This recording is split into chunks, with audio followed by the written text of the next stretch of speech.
Hello, my name is Ruth Elengi, and my topic is child food insecurity in North Carolina. According to the U.S. Department of Agriculture, food insecurity is defined as a lack of consistent access to enough food for an active, healthy lifestyle. In 2020, about 14.8% of households with children were food insecure, which totaled about 8.4% of children in the US who were food insecure in that period. Looking between the years of 2019 to 2021, about 10.9% of households experienced food insecurity in the state of North Carolina. According to Feeding America, 1 in 6 children are food insecure in North Carolina.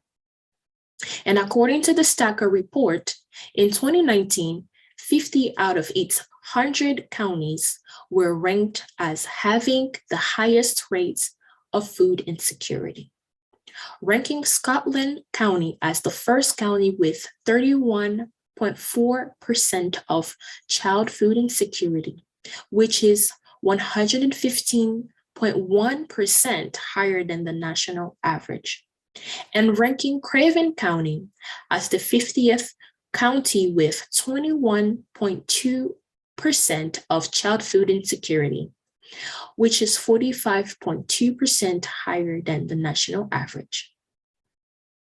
Looking at the effects of child food insecurity, children might experience chronic illnesses such as obesity, type 2 diabetes, and high blood pressure. Children can also experience poor mental health and lower development, which can lead to poor academic performances. By looking at some of the factors that contribute to food insecurity, we find that those with lower households income, who live in low-income neighborhoods with limited access to resources, are more susceptible to experiencing food insecurity.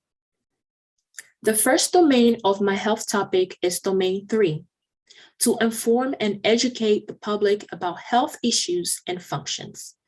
The power of education not only serves as a tool to bring awareness about the public health issue, but it also establishes relations and strengthens partnership with the concerned community.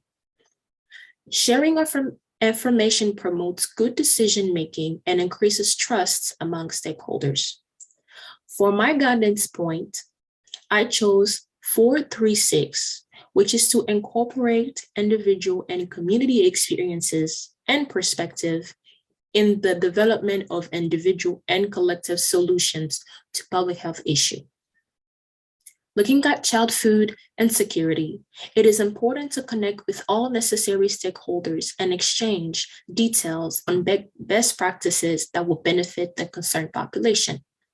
Based on their previous work in the different counties, connecting with the community members of each county will more than likely establish trust and produce a rich needs assessment and gather other details that will focus on important areas of the intervention.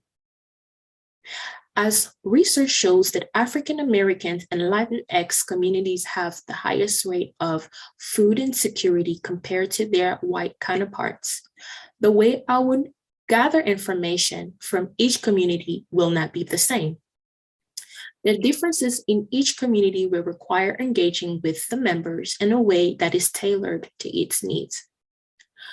For example, if the Latinx community shares that my solution for bringing a summer feeding site into the area is not going to work due to the lack of transportation or not enough food items to select from, then the solution will need to be tailored in a way that can propose other partners who can provide transportations to feeding sites and incorporate food items that Latinx family can choose from and know how to prepare at home.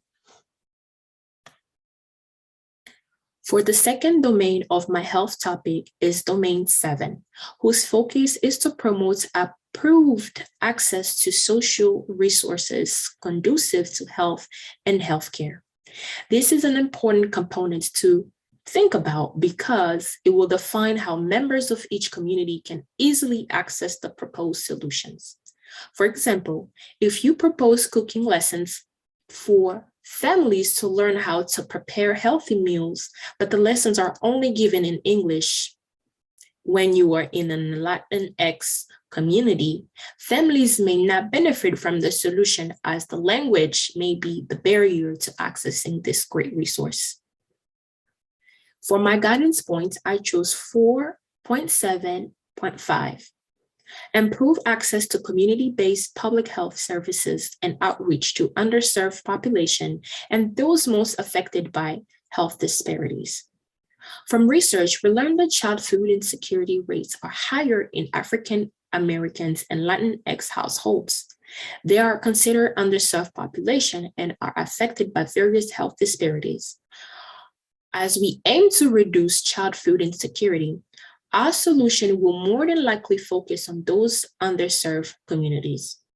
By creating a solution from which each member can benefit, we can tailor programs that are easy to access, eliminate language barriers, and improve services that will help each community's needs. For instance, a solution can consist of hosting a meal preparation class through the local food bank or summer feeding site where families can receive meals at zero to low cost and learn how to prepare fresh meals. We can incorporate bus routes for transportation, create lesson materials in both English and Spanish, and even provide subtitles for viewers who may not attend in person. This type of solution will account for reducing food waste in programs, which is a big part of child food insecurities. Families may have access to food items, but they may not be familiar with how to prepare them. And I believe this is the great way to promote, improve access to community-based public health services and outreach to underserved population and those most affected by health disparities. Thank you.